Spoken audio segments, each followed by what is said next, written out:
Hello there, name's Just Your Local Waffle, and let's be honest, if you're watching this video, then you've played Block Tales before. Now Block Tales has recently released Chapter 5, like a week ago, so, like any sane individual, I decided to see if it's possible to beat the game while leveling up as little as possible. Now, how did I do that? Simple, running like a coward. So, this is like a Team Move Pacifist challenge. Now, some fights are mandatory, so this isn't a level 1 playthrough due to the reason I'll showcase later. And yes, I know you can respect, but that would be boring, but this gets rough later. Oh god, punctuation. But this gets rough on the later chapters anyways, so I still suffer. Obviously, it is doable, otherwise this video wouldn't have seen the light of day, but if you wanted to know if it's possible, then you can go now. For those interested how my 6-hour journey went, then let's continue. Okay, so the prologue is simple, but I meet my first battle at the VIP convention. It's a tutorial where if you lose, you shouldn't be playing this game. I'm sorry, but yeah.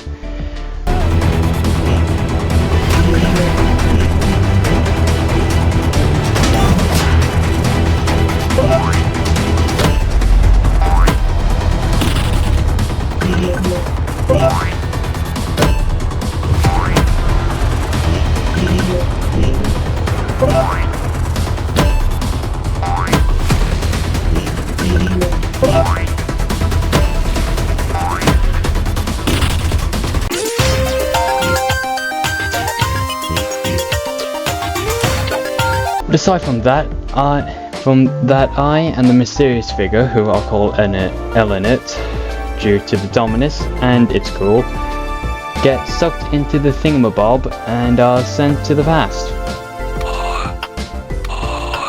Aim.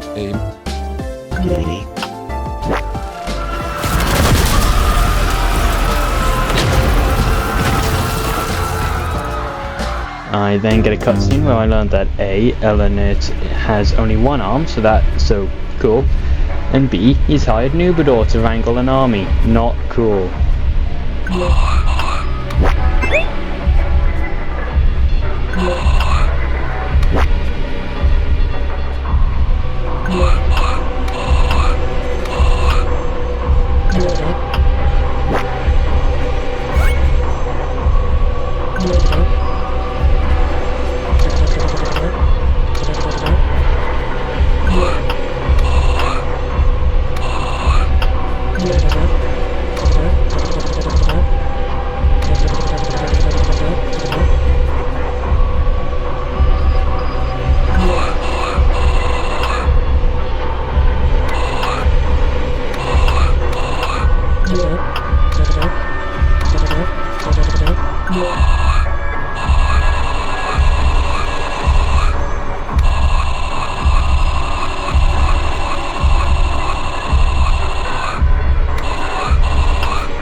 Myself, however, thankfully are put on a bed, only to be kicked out by a penguin called Tutorial Terry.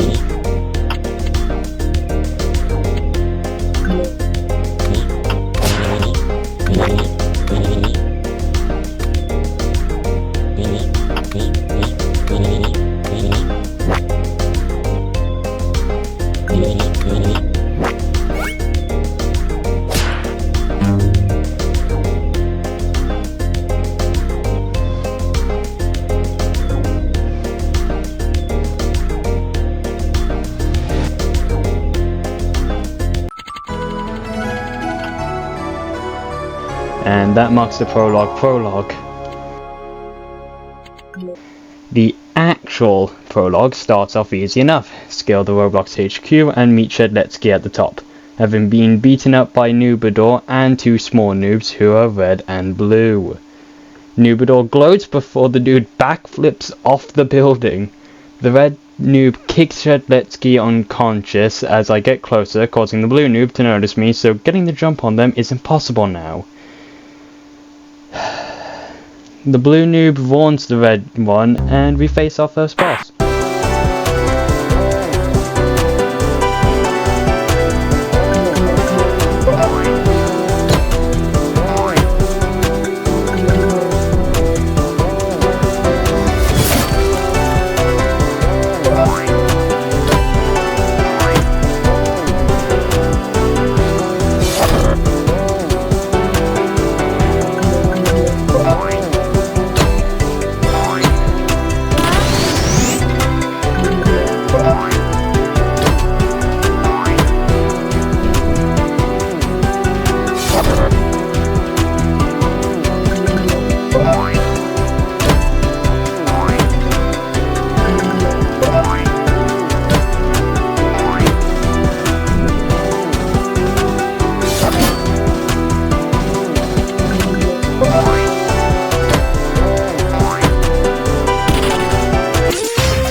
Yeah, we all knew it'd be easy. I check up on Shedletsky, who gives us a wooden sword that is somehow strong enough to break planks, allowing us to enter. After a short trip through the meadows, I find our first issue. I'm gonna be poor for the whole run. See, running from a fight loses you 10 ticks, and with us having no method of sneaking past, I'm not gonna be buying any items or cards anytime soon. Usually you could just fight some battles to get some more ticks, but guess you can't do that. This guy. So if I want anything, I got to stockpile mass sell for the time being, as bosses give little ticks. Anyways, after getting jumped a few more times, Noobador literally gets the drop on us with the red and blue noobs to blue. Oh, I forgot. With the red and blue noobs in boot, and I enter another fight. Fun fact, if you die in the fight, then blue and red noob will be back at full HP, which is not cool.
And that is basically the prologue done after entering a cave. Chapter 1 begins with me getting robbed by ants, so that's a great start. I meet up with Terry, struggling to reach a HP card because he's got flippers, but he tells us I could just use my ball to reach the card. I do just that and get a free HP increase. After escaping the ants, we go from a cave to an ice cave with ants, so things aren't so good. After climbing, I get stopped by a voice. Turns out I stumbled into the territory of Fatus Antus, otherwise known as the Supreme Ant.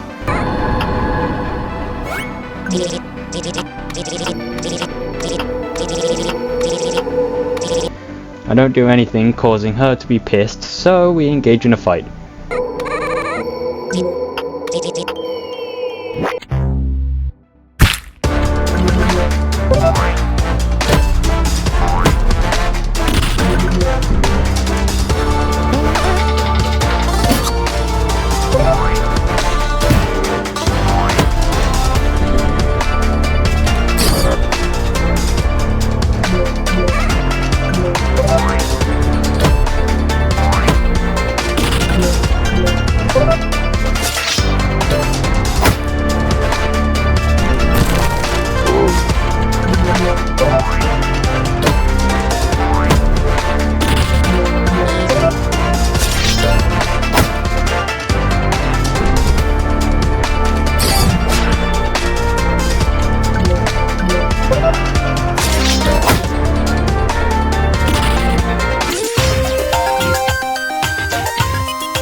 Even with 2 meat shields, the ant isn't a big deal. I escape the cave and enter Rotown, where I go to Mayor Monty for an adventurer card. Annoyingly, the old geezer is deaf and dumb, but I don't tell him that because I'm a good person. As I explain Shed's quest, Monty gives us an adventurer card and we continue our journey to the Blackrock Castle for Le Ice Dagger. You know, the plot of Chapter 1. I get into the snowy woods where the local eagle population robs me as I flip my way to the dynamite where a black knight blocks the path, telling me how defeating me will regain the king's trust in him, yada yada yada. Giving me my next boss fight.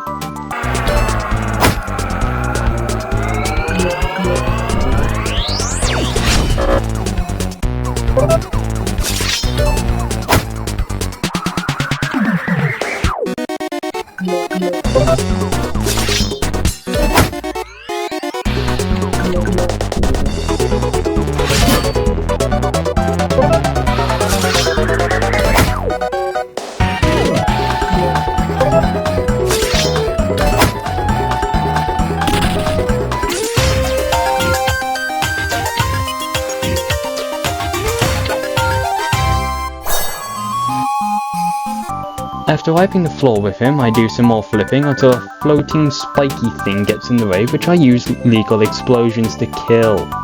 Finally the dynamite is mine and Jim is saved.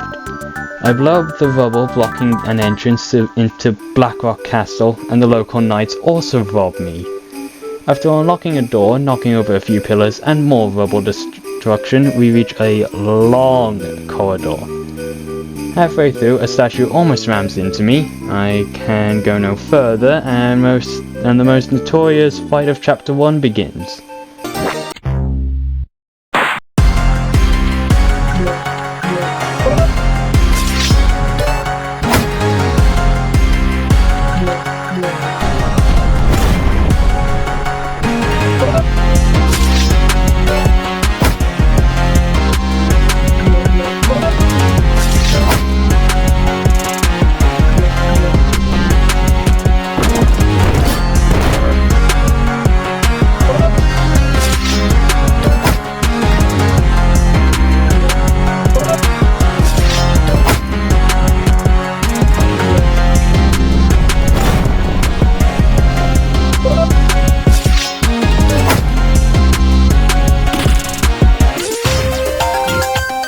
Now first, this guy was known for being hell, but Chapter 4 made this guy a normal enemy with flames. So yeah, it's been a long fall from grace. After beating it, we can open a shortcut to Rotown, where we meet Jim, who gives me a whole pizza that heals 60 HP. Will I need this? Maybe. Am I going to use it? Probably not. So that's going back into the storage before I accidentally use it. A chandelier accidentally falls onto these guards' heads, who rudely barricaded the entrance, and I go into the kitchen, cause I'm hungry. The kitchen wizard asks for sauce, so I give him sauce, but the sauce creates a kitchen appliance mound. After climbing to the top, I get the shrink card and... Terry, that's the dude's hat. Oh, he's gone.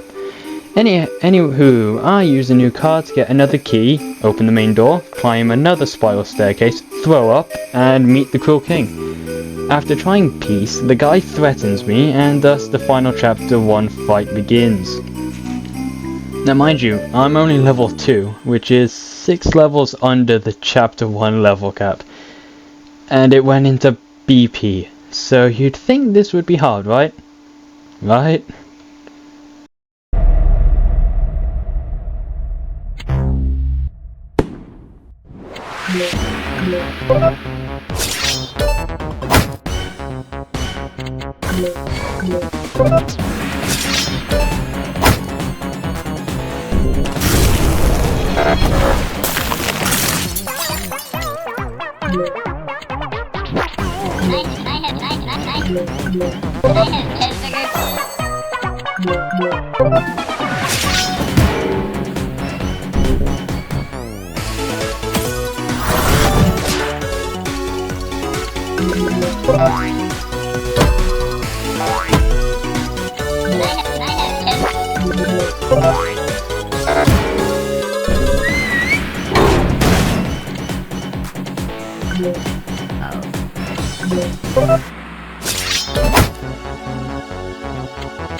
After being burnt alive, I get rid of his last henchman after a failed dynamite and 2 sword swings, earning another level up, which goes into more BP.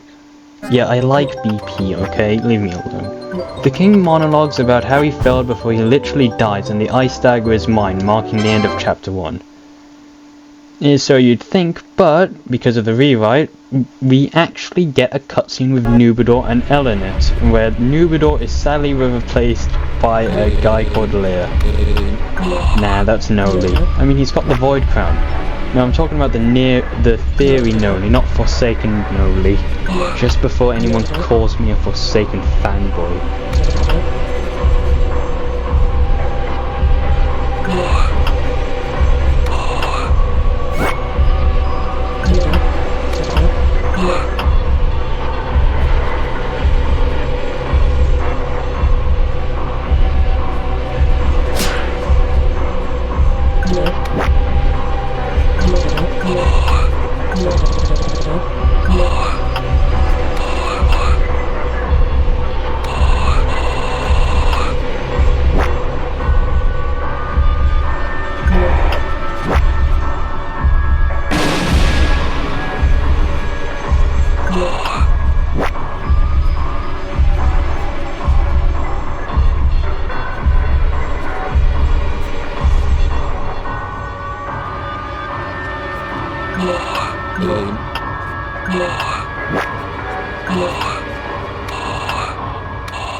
Chapter 2 starts with a check on Shed, who is in a wheelchair.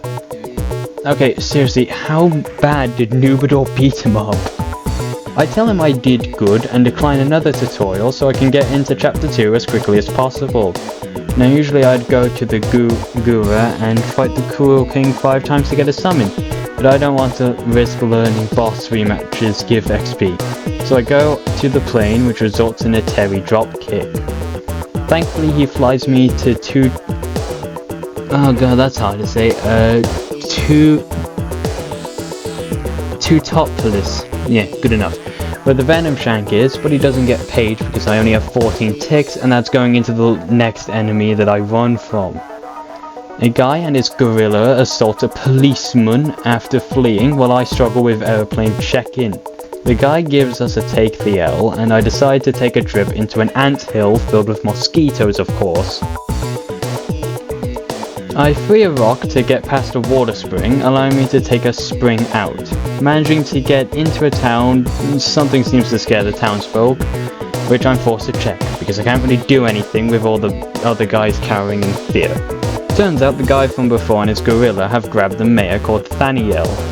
Or Thaniel, that's probably how you say it. Say what you want about the story rewrite, but chapter 2 is a lot better now with the story being more fleshed out. Turns out green guy is called Griefer and the trio flee, so I take some jeep keys and hit the road without a license. Short minigame later, and a drive-by with a large monkey-looking guy. That's weird, but I enter the forest where, after I unfortunately sell everything to try get the rocket launcher, get robbed again, so cool. Eventually, I catch up where it turns out that the mayor and Griefer are father and son. Cool.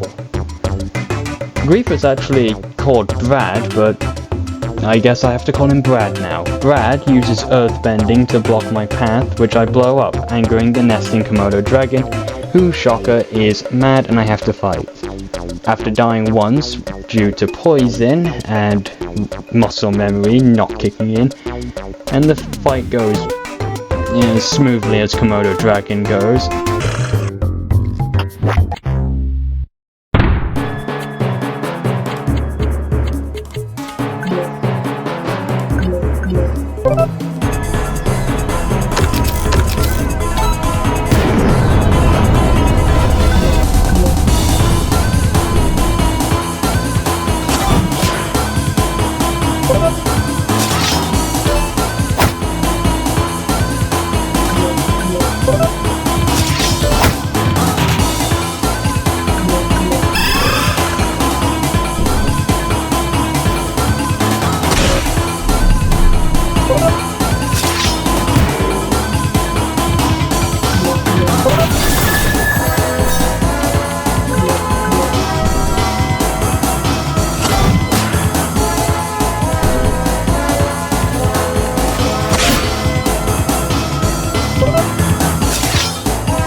The female Komodo calms down and allows me to get the rocket boots.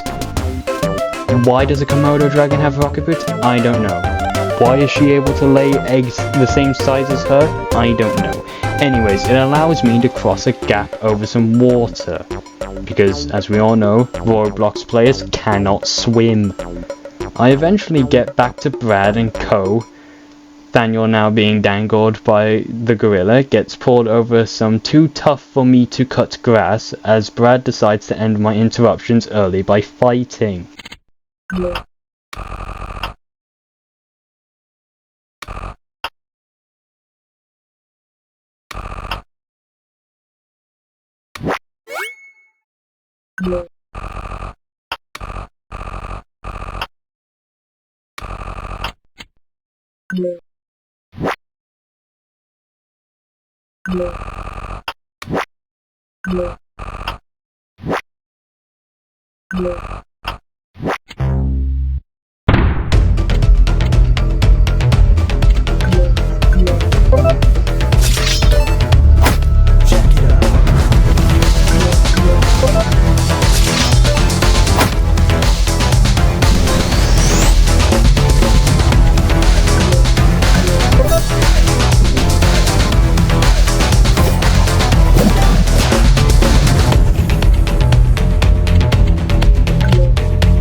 Despite Brad having almost double and a half my HP, his moves have long indicators, so counters is a bit easy. Brad goes down and flees like a chump, and I'm left wondering why I can't just burn the grass with my rocket boots.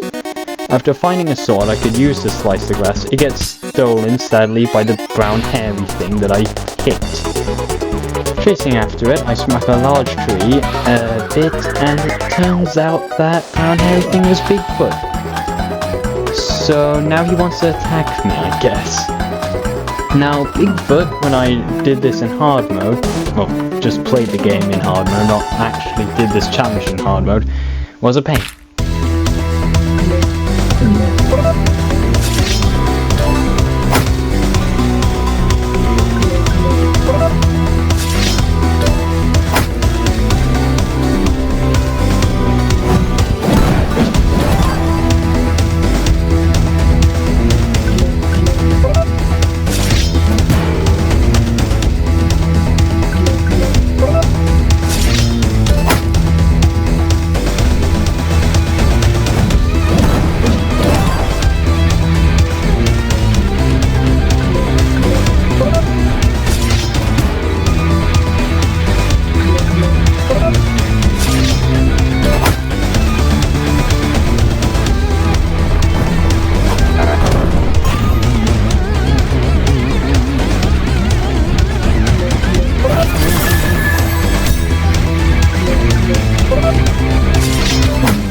Now with the cooler sword, the grass is no problem and the chase for Brad continues.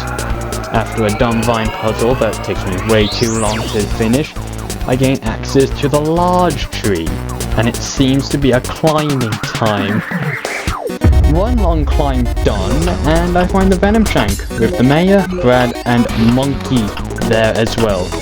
Brad uses Daniel to pull out the sword and gets his gorilla to tag team me.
is a deadly weapon and one of the 7 swords, but Brad is still Brad and he goes down.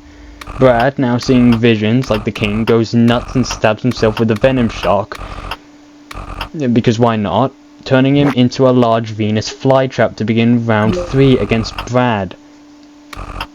Sure, I'm a waffle, not a fly, but okay. Now gaining a stronger arsenal and a bit of extra defense, the plant monster should be a problem, but he's still rather hard, and his strongest move is well telegraphed, and his other 2 moves are either weak or easy to dodge.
Brad becomes too weak to fight, and Nathaniel rushes to comfort his mutated son, leaving me with another of the 7 swords, which ends chapter 2.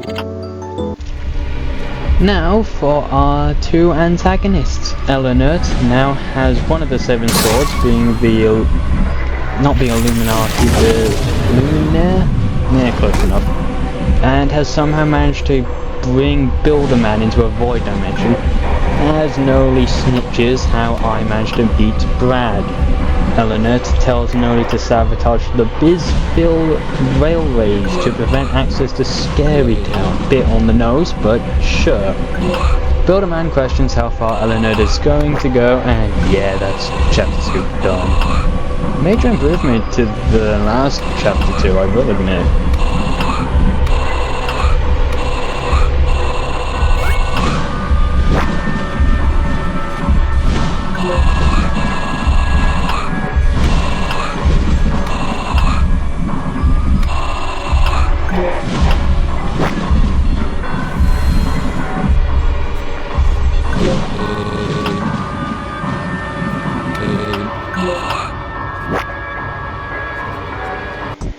Chapter 3 begins with Shed giving me a prep talk on the fact that I have to go to Telemon Manor for the Ghost Walker, but annoyingly I seem to have to go through the dead first. But for now I can enjoy a train break after managing to scrape by enough ticks to buy the launcher I could have just waited to buy from the Black Knight for half the price. I'm still mad about this even 3 days after writing the script. Yay. Anyways, I take a nap, and immediately my room is swarmed by bandits, who I beat easily.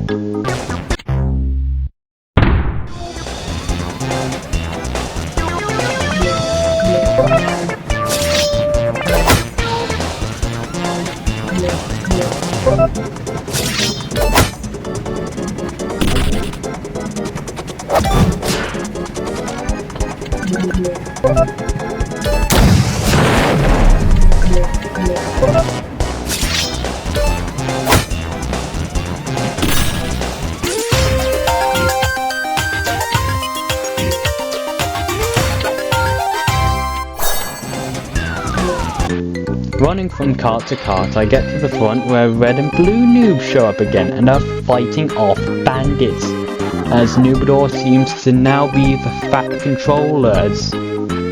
well, no, he's kind of just hitting the control panels. Anyways, more bandits show up, and I get the help of the two kiddos to fight them off.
One fight done with, well, nothing much apparently, up until, I guess Timu Red and Blue show up being purple and green. Noobador is greeted by mace to the face, and they manage to get in. Why are there no windows on this train? I guess I've got to fight these anyways.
Due to Blue and Red being actually good fighters, they're not that bad. They're just Red and Blue, but stronger. Eventually, after Noobador absolutely just bashes Purple and Green's heads in, Scary Town is finally arrived. And I get the summon card for red and blue. Finally able to get into my playstyle of using summons to tank for me. Why? Because I take hits like a chump, and I can't super guard for the life of me in harder chapters. More running from the undead this time, who are insanely fast for some reason at times, and I get into the manor, where the butler tells me to follow him for the ghost walker. I do that and enter the undead world, I guess. Flip side, apparently there's hobos. Now with vampires, ghosts, skeletons, and the homeless filling the mansion, I get to do more flipping to escape as I find everyone's favourite chef. Turns out the kitchen wizard is now the mansion kitchen wizard, who decides to put aside his annoyance to let me help him make a dish to get the ghost walker. I get dust, spider, then get sent to fight a turkey. The turkey whips out a gun and kills me in one hit, but I, come back to beat him after realizing, hey, what if I just use the kids to tank it?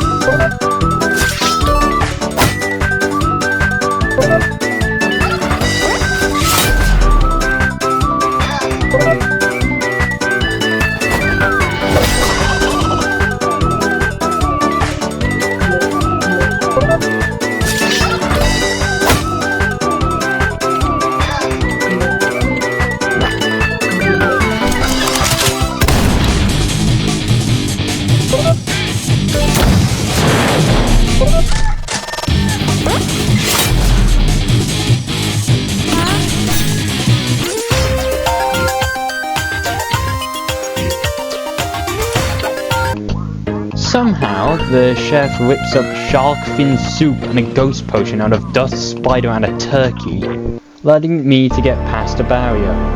One puzzle later relating to walking into statues, and I'm now forced to fight Jason, Slasher.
Now unlocking the ability to ground pound, which is for some reason no longer able to be done by double pressing the spacebar. The Ghost Walker's mine. That was easy. And they kinda just killed me. Not good. Oh hey Builder Man. Now being inside the sword or mine, I don't know, I wasn't listening to Builder Boy. I'm forced to become a better Robloxian to wield it. After getting through the maze of handsies, I managed to meet Greed. Aim, aim, aim, aim, aim, aim, aim, aim, aim, aim, aim, aim, aim.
Slash it into oblivion, play Simon Says with the weather and have to deal with my sorrow.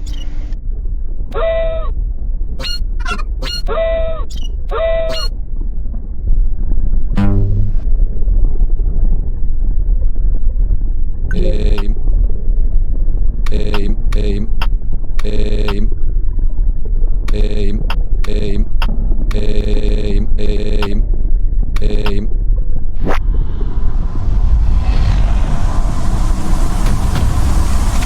Aim, aim, aim, aim, aim.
and just not do what the signs tell me to do to find my fear, who says some weird things, namely about how I shouldn't trust Builder-Man, and he pleads for his mercy.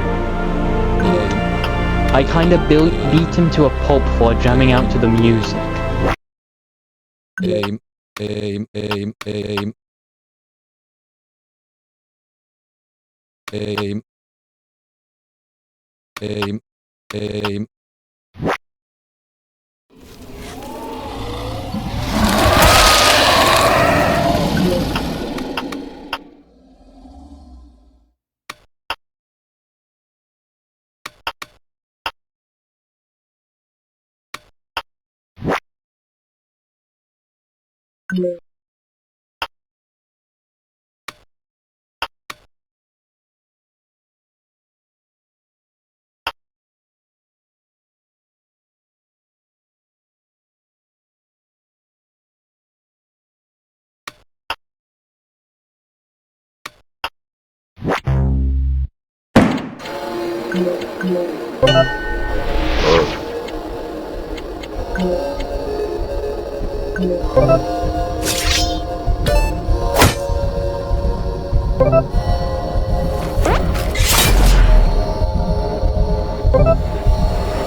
Now removing my emotions, I figure out that fear wasn't pulling stuff out his arse. Aim, aim, aim, aim, aim, aim.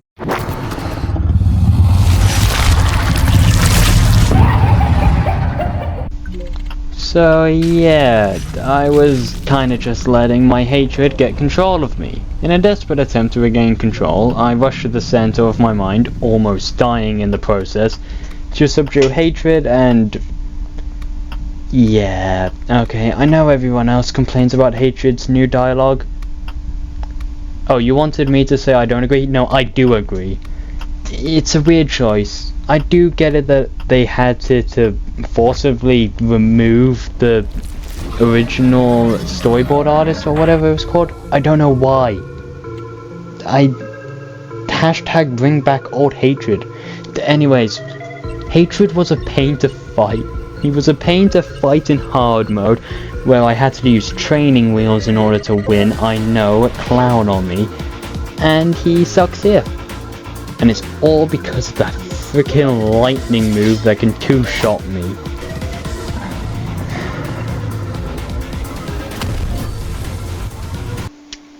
thankfully I'm able to bring the kids into my own mind somehow, so yeah, that works. After a few deaths, I think this is the running attempt. I don't know.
I wake up with Terry, Jerry, and the kitchen wizard watching me while I'm basically dead. Weirdos. The two penguins leaving soon after as the wizard goes to pull the sword out, but I beat him to it, shocking him, but he admits he admires me and asks to drop by anytime soon, ending chapter 3. We're soon brought back to Noli as he asks his army what's happening. But it's all 2010 guests, so they can't say anything, which Noli seems to have expected. So then why did he... Is it because the guests can't really speak out? Anyways, Noli reports that I've not made it to Eleanor, who tells Noli to go to Trinity to recruit the Corbloxian army for the Wind Force. I wonder why.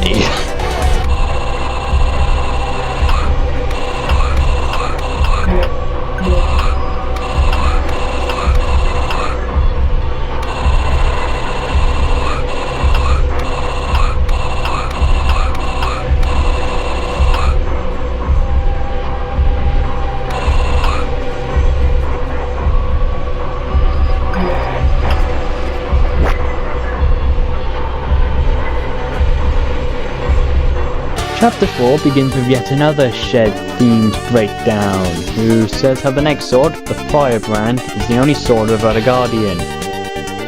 Right now. Due to its powers, so that's fun. After taking a quick boat trip, I'm now in a desert filled with honey badgers, lizards, and more birds, who of course steal my money. One bomb later, and eventually I open up a path into a temple. I do some more spinning, die to a trap, and get past the trap only to have to do some Indiana Jones nonsense my way to a bottle who owns the great... I typed out his full name in the script. Fucking now Husini Healy Pilification. That's a long name and I think my tongue just tied itself 3 times in the process. I asked for the bottle 3 times, but it's its home. He likes his home for some reason, so I have to fight him for his home. Now Flocky here seems scary as he can attack twice and is airborne, so my sword ain't gonna do nothing. But the muscle memory is slowly kicking in, so this chump should stand no chance against the Waffle and the 2 kids he brought along.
Now with a bottle and a plan to get a better summon, I give the kids a break after they actually killed my inner hatred and a genie. But I want another spawn point first so I don't have to go through the whole temple again. After some sailing, I notice some pirates screaming, and due to me listening in, I'm forced to fight said pirates.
One clean up later and I enter the pirate camp. The captain, Captain Trotter, and the second command, Calypso. That's a brand of ice cream from where I'm from. Wow. Allow me to help them. In return, they get the treasure. But now I have a new spawn point, so I have an old enemy, I guess, to meet. Now with the bottle, I get a special cookbook, give it to the kitchen wizard, give him an onion ring and some compost, and get the special. Delicious. Right, give Daniel to feed to the mutated Brad who is just chilling right outside his home somehow. How did they carry him? He's twice your size. It somehow works. Brad gets cured, he gives me his thanks, and his summon card. Now, with a better summon, I help the pirates solve some simple puzzles, up until I finish the fourth one, where they basically call me a toe sucker and attack. I mean, I guess it depends on which one. I'm too young to be making freaky comments like that. Yeah.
One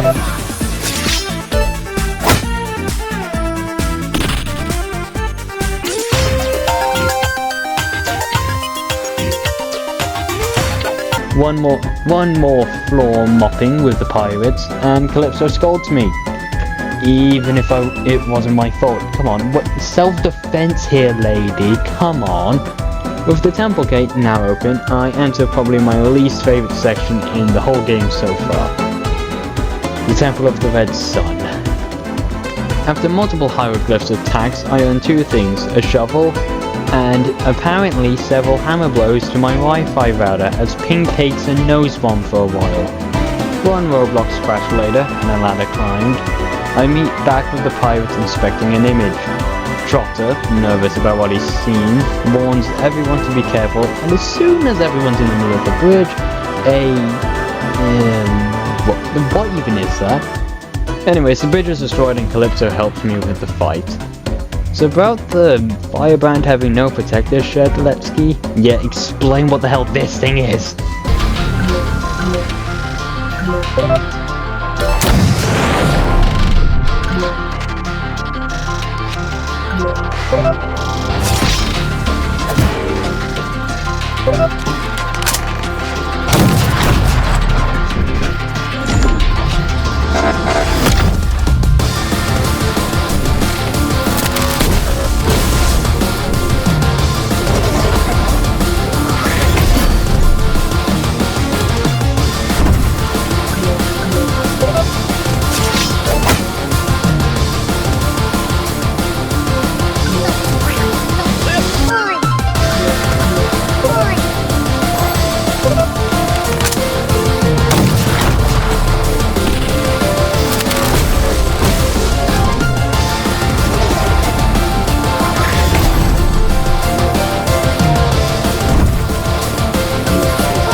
One headache later, and where the hell did the crew go?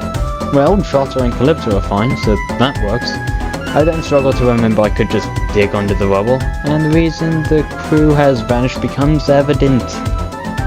As Calypso mourns their deaths, I remain neutral, as four of them are the same that attacked me for solving the puzzles, so I have mixed feelings. After a few levers slashed, Trotter just shows up with a shovel of his own, which I don't even know where he got that, which causes him to see the crew's remains, which also, like Calypso, saddens him. But somehow the old man pushes through better than Calypso did. I get burnt by Timu Eye of Sauron before the most arduous climb begins, leading to the firebrand.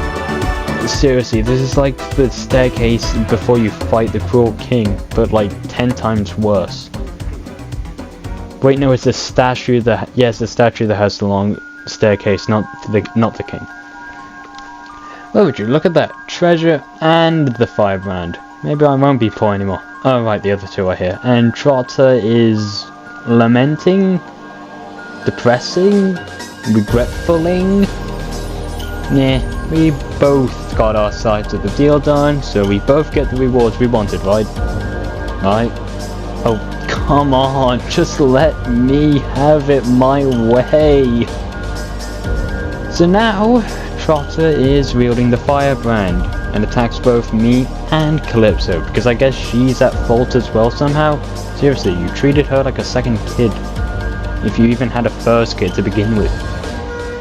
Anyways, Trotter is one of the few to be smart enough to swap what he won't take damage to when he's hit, but Calypso isn't, as she seems to love to do the attack Trotter is immune to. Every single time. Come on, lady, just use your cutlasses. The flintlocks aren't doing anything.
But the flintlock coin toss nonsense is hard to dodge. I have never played Ultra Kill, so coins are a weakness. I learned how to dodge the barrels easily because I've played Plants vs Zombies 2 and know that the best way to deal with a ball is to spike the ground with... I'm gonna say that sentence again later. Actually, no I won't. As for the firebrand move, just chug a ghost potion. Or if you want to, you can somehow try get the ghost walker so Calypso doesn't get turned into hell ash. Anyways, Trotter goes down and, well, he slips by accident, of course. Calypso, we just summoned God. Calypso, we summoned a god. Okay. The Ancients. We love them. We probably hate them. No, we all love the OST. We all love what that one dude did. But I hate this fight. It's a difficulty spike that is higher than Mount... I was about to say Mount Rushmore. My geography teacher would just kill me for that. Higher than Mount Everest. And you know why? It's because of that one stupid move that procs dizziness, that is the same beam attack that does 2 damage a hit, but he fires it 19 times. If I don't block a single one, or even if I just try take it, which, well, 38 damage is a lot. And if you look at my HP, you'll know I don't have that much HP. So I actually do have to think of a strategy. At first, I thought I could just learn how to dodge and block it like a champ. But like, when you only have about like 30 HP usually, that's not going to go too well. So I decided to use the Ghost Potion. That should work. Leaves me immune, but Calypso goes down quickly.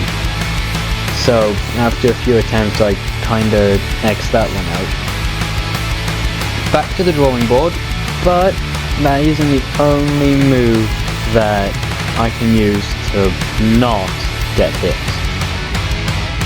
I could try use the Ghost Walker, but I do need to get 2 bits of sword energy. Thankfully I have like 2 focus cards, so yeah, maybe that'll work. Basically the plan is, once he uses the summons, well, actually not when he uses the, maybe when he does use the summons, I don't know, the footage will speak for itself.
Well, ancients are down. I don't know how to feel about this. Like, sure, I'm alive. Calypso is alive, but she also kind of just lost like her father figure or something, and the rest of the crew. Yeah, that's not good. I attempt to make her feel better, but apparently my peacemaking skills have fallen off.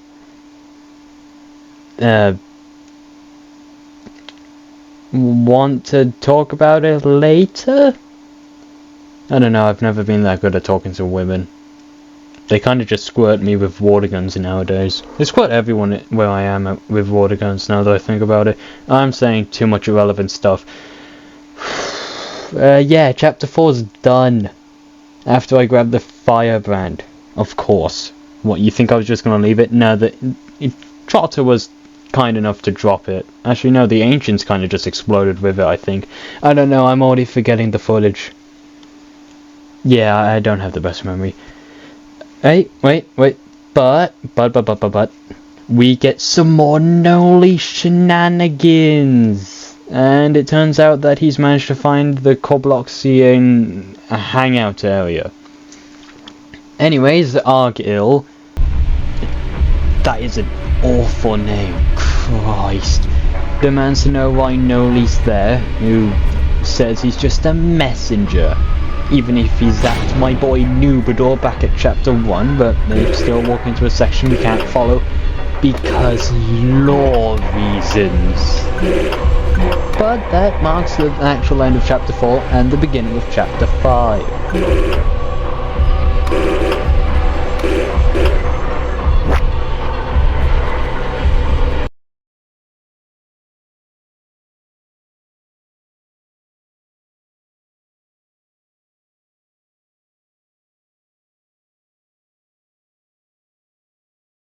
Chapter 5,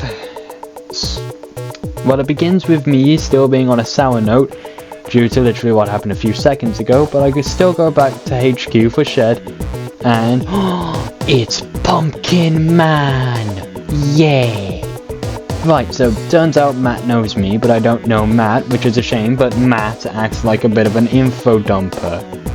Is saying that the Windforce's captive plate, Trinity, has just suffered a loss in their ruler, Cleo's Apathion. Cleo's Apathion? What's with the names becoming complicated?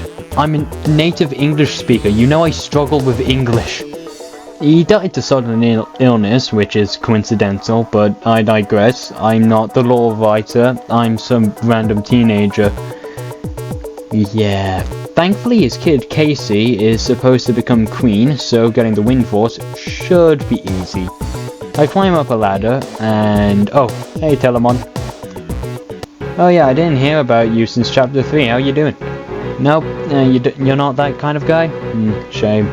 Okay, fine, you can come with, but you could at least tell me why you couldn't have just told your undead, especially your slasher, to just take a day off.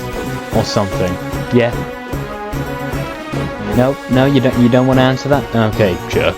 So the Heights is a place filled with the core blocks, of course.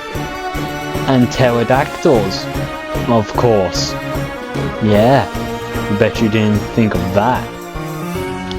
I forget that I need to upgrade my sword to break iron gates, so I lose 3 HP from trying to wrap around an invisible wall that's wider than freaking Telemon's forehead. Anyways, there's a cool tower here, and oh look, Telemon is also here. He seems to have made friends, and his friends are now evaporated. Another staircase climb later, and there's the Magnificent. How does an eyeball grow mustache hair? Seriously, how? He seems to know Telemon on a friendly level, which is good. He does more info dumping, and then decides to test how strong I am. That is a slight HP drum. This guy could solo like 5 ancients. But I'm sure I'll be fine.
Oh right, he gets back pain, which is deadlier than the stuff I've been hit by already? I guess it depends. Maybe he's got a weakness to joints. Anyways, he gives me a paintball gun to continue my journey to Trinity, as I fail to jump down a flight of stairs. Out of the tower now, and I can finally interact with a blank canvas with Terry insulting a painting next to it. He gives me a hint that I could use the paintball gun, dude, I was kind of planning to do that, on the canvas, before I can Picasso the hell out of it. Eventually I get to Trinity. After so much rolling, my character now has motion sickness and is about to vomit, and they even prepped a marching band for Telemon and myself. Oh wait, never mind, it's for the Royals. Waffle never gets the recognition. Casey is also introduced, and well, you can tell she's heavily sheltered. I don't know how to put that easily. She seems heavily sheltered. If she's calling Cleos as Papa, I find it cute, okay? And am I able to say that though? I mean, according to the wiki, she's a young adult from like 18 to 20, but there's nothing saying that she isn't a teen, but there's no evidence that she is 18 to 20. And like I said before, she calls Cleos Papa, like, who, if she is an adult, what adult calls their father Papa? Anyways, questionable decisions on women choice aside, it turns out that Cleos must have already known about me, as Casey mentions how I'm also an important guest. Yes, Waffle gets the recognition finally! Before Telemon says how I've got 4 out of the 7 swords. Robert, Mr. Blue Knight, apologizes, and some boring council meeting. And seriously, how can people be politics? This stuff's boring as hell. It begins, and yeah, I zone out. I'm just pressing spacebar at this point. Casey says she'll be a good queen, and hey look, the Corpulax has now invaded, finally! I get a free sword upgrade, and a forced battle, which goes well because Griefer is the best.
Turns out Argyll is the reason this happened, and Casey is belittled by Reginald. The three rulers leave me in charge of a very saddened Casey, who decides to go visit the Red District to help any civilians. Which I happily obliged to do, since Chapter 4 has kind of made me feel like I basically killed 7 pirates and their captain. Redcliffe begins with a call box running into me at Mach 5, leaving me with 1 ticks. So that's great, that's not even enough to buy a Bloxy Cola in this economy. I tell a guy to get back to the castle, and hey look, another painting challenge. And a knight. Oh great, he's stubborn. Oh, even better, there's now 2 archers. The knight's back up goes down in my first turn. Because Power Slash is kinda overpowered. If you can hit it, that is, with anti-up. But he retaliates by stabbing me, so in response, I kill him.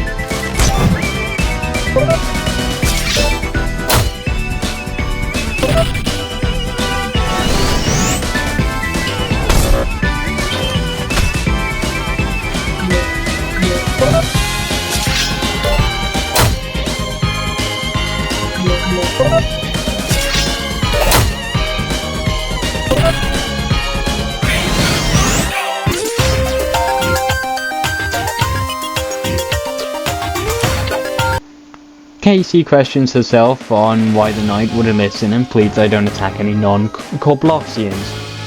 Which I've been trying to do for everyone since the prologue. I speedrun the art and gain a gravity coil onto the next floor, which ladders are now a thing of the past or something here. Which nets me a useless card. Cool. We meet back with Kellermon, who mentions how he should have known I wouldn't have sat still and followed him,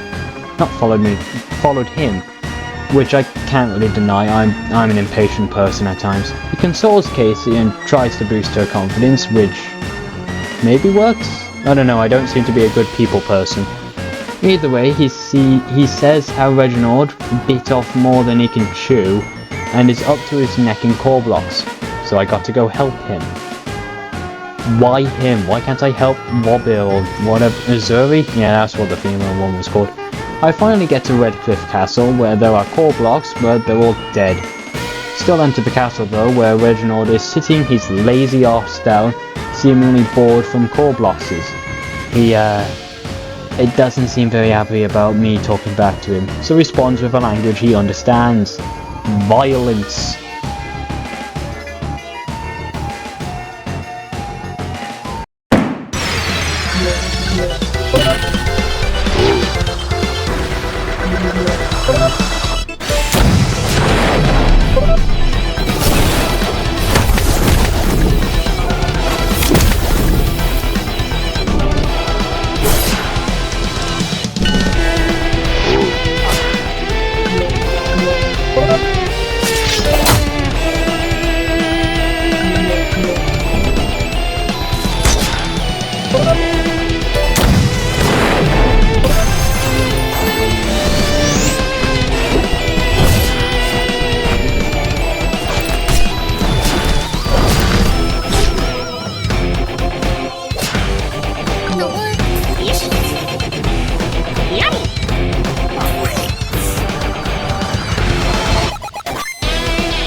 Reginald bolts off to snitch on me twice. He's fast for a guy with a bunch of armor on him, gotta admit. Yeah, he did leave his weird keystone thingy. Telemon immediately shows up and thinks I didn't just beat up Reginald, and assume he's gone to Robear's land to praise me or something. I don't know. Anyways, I head to Splintered Skies to get Robear's magical MacGuffin, but on the way I encounter a statue that is apparently based on Cleo's, which does send Casey into a saddened state, where she beats herself up again. This feels like it's going to be an ongoing theme. Anywho, I once again try to help her out, but of course it doesn't seem like it went well. Quick puzzle later, and hey look, the core boxes are actually throwing the kitchen sink at me now. Getting to Robert's court, it seems like Telemon also got here. He says some stuff and belly flops into the water like a madman, but I have a court hearing to go to. The court part is simple, pick the good answers and you win. Robert gives me his stone, and it's off to the Astral Isles. Astral Isles is simple. Paint a picture, flick a switch. Hey look, they have zebra crossings here. Oh, I'm already there. That was easy. Turns out Azuri knows I'm from the future, and I mean, was my choice in clothing not obvious? I've got a gun on my back. I wasn't from the past already. Anyways, she flips her entire floor upside down. Wow. Typically you're supposed to use a telescope to get hints, but I actually remember what to do. See, you throw your ball at the globe 3 times, use Ghost Potion on the glass, and then struggle to blow the owl because weird hitboxes are jank. The last stone thing is Casey's. Cool, I kinda wish I had those, but sure. And I can go back to Trinity after Telemon says some stuff I've already forgotten. For some reason, even after all I've done, the 3 siblings don't want me to go any further, which is done. So I have to forcibly get past them. They are siblings, right? I swear. I swear on... I've got nothing to really swear their life on. Okay, that sucks. Either Robert or Zuri call their other 2 as siblings in one of their dialogues, but I might be tripping. Alright, the Trinity Council fight. Yeah, this one is as rough as the Ancients, because now you've got to survive 3 moves in a turn. Lucas. Well, I mean, of course you do. Anyways, yeah, along with the form of tag team moves, which can set me basically at death level. So, I'll admit something. I almost quit here. Because these 3 are some of the most punishing enemies in the entire game. Well, I mean, of course they are. They're bosses. But you get the idea. They're really punishing. So, I kind of only have one strategy here. It's called Bum Rushing Reginald in the first 3 turns that you get, with 5 normal sword hits. This is with anti-up. You can get this at like the Space Guy at Bizville for only $5. It's not that hard really. All 4 power stabs, which if you don't have any minus or plus attacks you could do, but with anti-up, it's like trying to get a needle in a haystack. Why Reginald? Well, A, he's very strong, and B, he has some of the more tighter windows for dodging. If this doesn't happen, you might as well flee, because they're already using duo moves anyways at this point. Once Reginald is down, you can summon, as it will be a while until Azuri uses you know, freaking, like, I don't know, nuke, I guess. It does 80 damage. That's basically nuke territory. You can actually use a summon now here. Did I already say that? I think I already said that. Oh my god. Griefer here works pretty well, as he is a very good bodyguard, I will admit. Using Griefer, you can tank a lot more moves, like Robbier's Frenzy, and he's also a really good tank. I did cut it a tad bit close, but I've got the better bond with my team than they do.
The wind force now being accessible is great and all, but if the boss before the final boss was that bad, I worry how poor the final boss will be for me.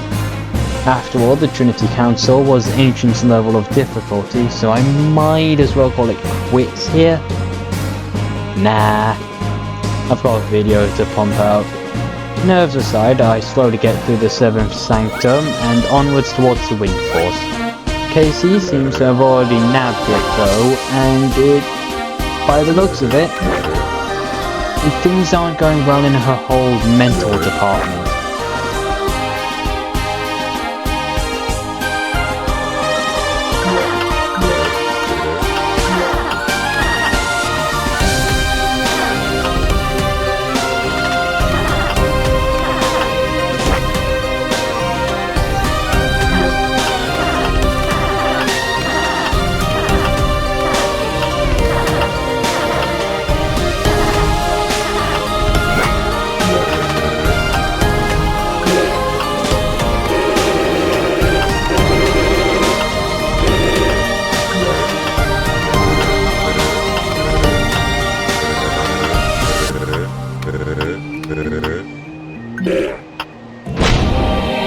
Telemon attempts to help, but suddenly, Dragon! Telemon is then whacked aside out of view with a single tail hit, and it's up to me and the princess who suddenly now wants to fight. Wow, that was a quick change. Yeah, we all know this fight is just force ice daggers into Casey, but this time I actually have to be careful of my own HP. But, as the kids used to say, I lock in the frickin' hell and I take as little damage as I myself can do.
there. Chapter 5. It's beatable. Only while fighting bosses and a few forced fights. Honestly, I thought this would be much worse, like struggling in Komodo Dragon levels difficulty, and what the hell is that? Oh no. 10 likes and I'll do it with thick skull enabled. This is one of the few times I don't want a video to get popular. Bye. Waffle out. Yeah.